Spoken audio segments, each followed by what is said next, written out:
దేవుడిచ్చిన ఆజ్ఞను గుర్తు ఏమాత్రం జ్ఞాపకం She చేసుకోకుండా ran to the tree. ఆ చెట్టు దగ్గర పరిగెత్తుకుంటూ వెళ్ళిపోయింది. Perhaps Satan made her believe that she can also become a god. బహుశా సాతాను ఏం చేసిందంటే ఆమెతో మాట్లాడి నువ్వు కూడా దేవుళ్ళలాగా అయిపోతావు అని చెప్పి మోసం చేసేసింది. She was attracted. ఆ మాటకు ఆకర్షితురాలైంది అవ్వ. She went and plucked the fruit she ate, and she kept some to give to her husband. వెంటనే అవ్వ వెళ్ళిపోయింది. దేవుడు దేన్నైతే తినొద్దన్నాడో దాన్ని పెంచుకుంది. సగం తినేసి ఇంకో సగాన్ని తన భర్తకి ఇవ్వడానికి దాచింది. And when he came closer, she went running and gave him the fruit which she ate already. ఎప్పుడైతే ఆదాము తనకు దగ్గరగా వచ్చాడో వెంటనే వెళ్ళిపోయి ఇదిగో నేను తిన్నాను ఈ పండు నువ్వు కూడా తినేసే అని చెప్పి ఇచ్చేసింది. Adam then knew already. చూడండి అప్పుడు ఆదాముకి అర్థమైపోయింది ఆ పండుని చూసి. She ate. తినేసింది. దేవుడు తినొద్దన్న దాన్ని తినేసింది. God said, the day you eat from that tree, you will die. దేవుడు ఏం చెప్పాడు? నువ్వు దానిని తిన్న రోజున నువ్వు చస్తావని చెప్పాడు. Don't you read in your Bible? Yes. మీ బైబిల్లో ఉన్నది అదే కదా? Yes. Amen. God said, the day you eat from that forbidden tree, you will die. దేవుడు చెప్పిన మాట ఏంటంటే నువ్వు దానిని తిన్న రోజున ఏదైతే తినొద్దంటున్నానో దాన్ని నీవు తిన్న రోజు నువ్వు చచ్చిపోతావు. Can we trust what God has said?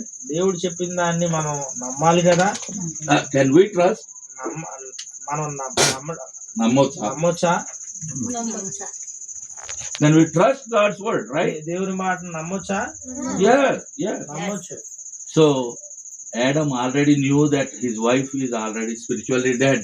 చూడండి ఆదాముకి అర్థమైపోయింది నా భార్య దేవుడు చేయొద్దన్న పని చేసి ఆత్మీయంగా చచ్చిపోయింది అనే విషయం ఆదాముకి అర్థమైంది. So the death we are now talking about is not the physical death. ఇప్పుడు మనం మాట్లాడే ఈ మరణం అనేది భౌతిక శరీర మరణం ఏమాత్రం కాదు. She was still there. ఆమె అక్కడ బ్రతికే ఉంది. But only she lost the spirit which God gave her. కానీ ఆమెకు జరిగింది ఏంటంటే దేవుడిచ్చినటువంటి ఆత్మను ఆ మహిమను కోల్పోయింది. Yes. Adam also ate willfully.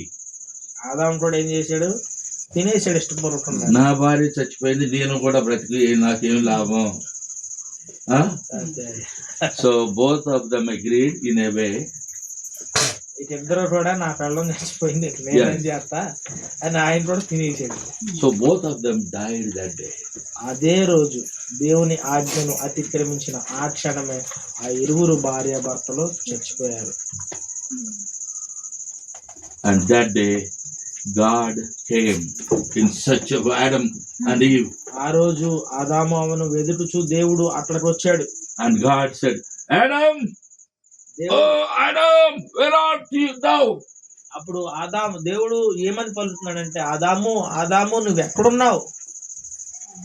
Because every evening when it is cool hour, God used to come down to them to fellowship with them.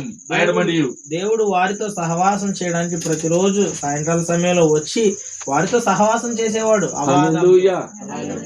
God didn't leave them alone like orphans. చూడండి అనాథల వలె దేవుడు వారిని మాత్రం కూడా విడిచిపెట్టలేదు. You sit there. I just stand there and speak. Okay? Nothing. Thank you.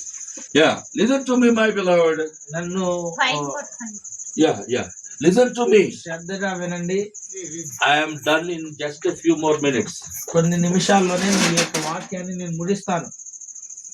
But I wanted all of us to know why these too many different languages and why these things are happening, why there is discord between men and of different countries, why there is war, why there is death day by day, weakening man's space in the God-given wonderful creation. చూడండి మనిషికి ఎందుకు ఇన్ని భాషలు ఉన్నాయి, ఎందుకు ఇన్ని యుద్ధాలు జరుగుతున్నాయి, ఎందుకు ఇన్ని విభేదాలు ఉన్నాయి, దేవుడు చేసినటువంటి ఈ యొక్క సృష్టిలో సంతోషంగా బ్రతకాల్సినటువంటి మానవుడు ఎందుకు ఇటు పతనావస్థలు చేరుకున్నాడు, వీటన్నిటి జవాబులు మీరు తెలుసుకోవాలని ఆశపడుతున్నాను. When they ate both of them, they lost the garments that God gave them. చూడండి, ఎప్పుడైతే చెయ్యొద్దు అన్న పని అవ్వ ఆదాము చేసినప్పుడు దేవుడు ఇచ్చినటువంటి ఆ యొక్క మహిమ వస్త్రములను వారు కోల్పోయారు. Until then, they knew that they were wife and husband. There was no shame. There was joy. But suddenly they ate these fruit and they became shameful. చూడండి, ఆ పండు తినక ముందు వరకు మనం భార్యాభర్తలం అని వారికి తెలుసు. అదే విధంగా దేవుడు వారిని ప్రేమిస్తున్నాడని తెలుసు, దేవుడు సృష్టించాడు అని వారికి తెలుసు. Because they were spiritually dead. చూడండి, తదుపరి ఆ పండును తిన్న తర్వాత జరిగిన విషయం ఏంటంటే ఆధ్యాత్మికంగా వారు చనిపోయారు. Spiritually, ఆత్మీయంగా they were dead. ఆధ్యాత్మికంగా వారు చనిపోయిన వారుగా ఉన్నారు.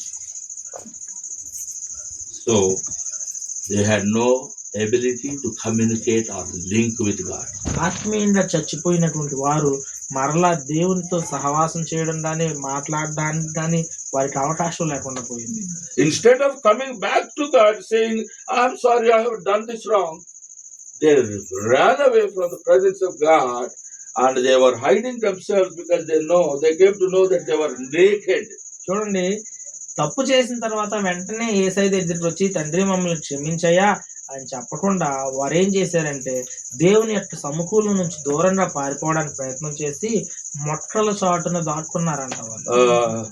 In the bushes they were just trying to hide their nakedness with the leaves. వారికి ఉన్నటువంటి ఆ దిగంబరత్వాన్ని, అప్పటి వరకు మేము బట్టలు లేకుండా ఉన్నాము, దిగంబరులుగా ఉన్నామని తెలియలేదు, ఆ దిగంబరత్వాన్ని పొదల చాటున ఆకులతో కప్పుకోవాలని వారు చేశారు. Praise the Lord. Jesus was born in such a place. చూడండి, దేవునికి మహిమ కలుగుతున్నాక ఇట్లాంటి స్థావరంలోనే గొర్రెల పశువుల పాటలోనే యేసుక్రీస్తు ప్రభువారు జన్మించారు. Hallelujah. He loves the sheep. ఆయన తన గొర్రెలను ప్రేమించువాడు. We are also like sheep. మనందరం కూడా గొర్రెల వంటి వారము. Without hearing the voice of the great shepherd of the soul. చూడండి, మన ప్రాణములకు కాపరై ఉన్నటువంటి మన ప్రాణములకు కాపరిగా ఉన్న ఆయన స్వరమును వినలేని స్థితిలో మనం ఉన్నామేమో చూడాలి. We have become dumb and deaf. ఆయన స్వరమును వినలేని స్థితిలో మనము మూగవారిగా చెవిటివారిగా మారిపోయాం. We lost our ability. మనకు దేవుడిచ్చిన సామర్థ్యాన్ని మనం కోల్పోయాం. When Satan works against God and men are at the loss of losing their sight. చూడండి, అపవాది దేవునికి మానవునికి వ్యతిరేకంగా పోరాటం చేస్తున్న క్రమంలో మనిషి ఏం చేశాడంటే దేవుని చూసేటటువంటి శక్తిని సామర్థ్యాన్ని కోల్పోయాడు. He lost his senses. దేవుడిచ్చినటువంటి జ్ఞానేంద్రియాలను మనిషి కోల్పోయాడు. God thought it is good for those two people to be taken out of the garden because they are no longer able to be sensitive. చూడండి, దేవుడు ఏమని ఆలోచించాడంటే పాపం చేసినటువంటి ఈ మనుషులు ఏదేను తోటలో నుంచి బయటకు వెళ్ళడమే మంచిది అని దేవుడు భావించాడు. You understand what I am saying? చెప్పేది అర్థమవుతుందండి? And then God continued to love them even in their lost situation, lost state. ఏదేని తోటలో నుంచి వారిని బయటకు పంపించినప్పటికీ దేవుడు వారిని ప్రేమిస్తూనే ఉన్నాడు. వారు దేవుని మహిమను కోల్పోయినప్పటికీ, ఆధ్యాత్మికంగా చనిపోయిన దేవుడు వారిని ప్రేమిస్తూనే ఉన్నాడు. Hallelujah.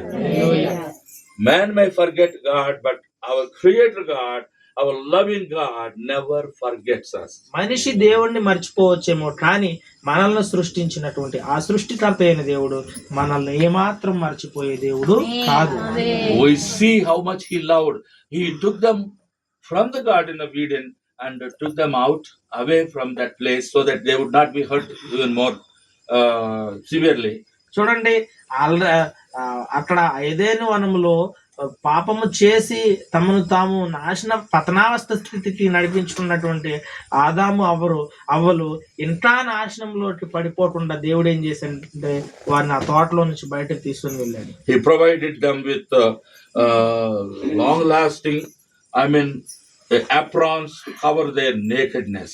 దేవుడు వారికి ఉన్నటువంటి దిగంబరత్వాన్ని కప్పుకోవడానికి వస్త్రములను దయచేశాడు. And those aprons were made, I mean, those clothes were made for them by God by the skins, I mean, hides of the animals. చూడండి, ఆ జంతువు యొక్క చర్మము చేత దేవుడు వారి యొక్క దిగంబరత్వాన్ని కప్పాడు.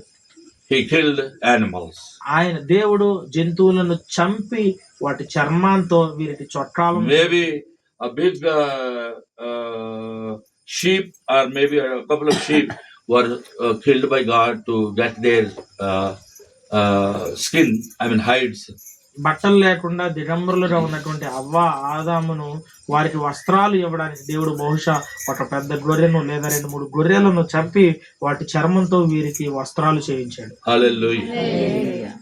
Those innocent animals died to provide the clothing to the shameful wife and husband. చూడండి, సిగ్గుతో ఉన్నటువంటి ఈ భార్య భర్తలకు ఆ సిగ్గును కప్పడానికి, ఆ వస్త్రములు, ఆ దిగంబరత్వాన్ని కప్పుకోవడానికి ఏమీ ఏరుడని ఆ యొక్క గొర్రెలు, Those innocent sheep were killed. చూడండి, ఆ ఏమి ఎరుడు, ఏ పాపము లేని ఆ యొక్క గొర్రెలు వీరిద్దరికి వస్త్రాలు ఇవ్వడం కోసం చంపబడ్డాయి. Hallelujah. Jesus Christ is also like a sheep.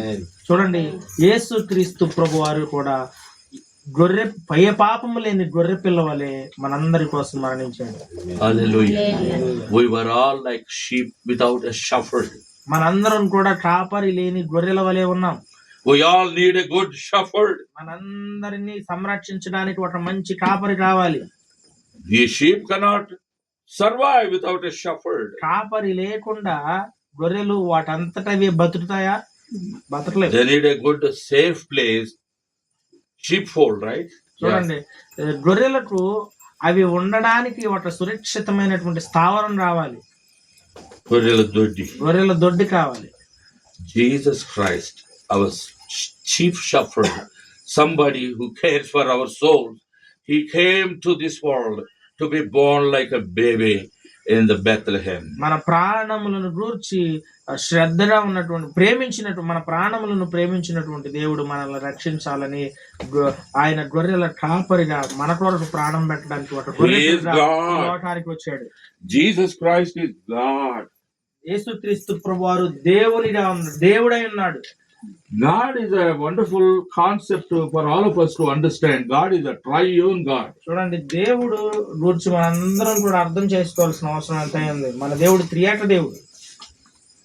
3 persons, distinct persons, 3 భిన్నమైనటువంటి వ్యక్తులు, all doing the same thing. ఈ 3 భిన్నమైన వ్యక్తులైనప్పటికీ ఈ 3 ఒకే పని చేసి ఉన్నారు. Their purpose is to work for the redemption of mankind. వారు పనిచేసినటువంటి ఉద్దేశం ఏంటంటే మానవులమైనటువంటి మనలను రక్షించడమే వారికి ఉన్నటువంటి ఉద్దేశం. So the only way possible for God to become man's substitute is to be born like a babe in Bethlehem. చూడండి, మనిషిని రక్షించడానికి దేవునికి ఉన్నటువంటి ఒకే ఒక మార్గం ఏంటంటే ఆయన కూడా మానవుని రక్షించడానికి మానవునిగా ఒక చిన్న బాబుగా బెత్లెహేంలో జన్మించాడు. Hallelujah. 2000 odd years ago, Jesus Christ was born like a man, human being. 2000 సంవత్సరాల క్రితము యేసుక్రీస్తు ప్రభువారు ఒక మానవునిగా నరరూపధారిగా ఈ లోకానికి. Hallelujah. He became our shepherd. ఆయన మనకు కాపరిగా ఈ లోకానికి వచ్చాడు. He cared for us. ఆయన మన గురించి ఆలోచన చేశాడు. When we were dead in sins and in trespasses, మన పాపముల చేత అపరాధముల చేత మనము చచ్చిన వారిగా ఉన్నప్పుడు Jesus Christ gave his life to raise us up again.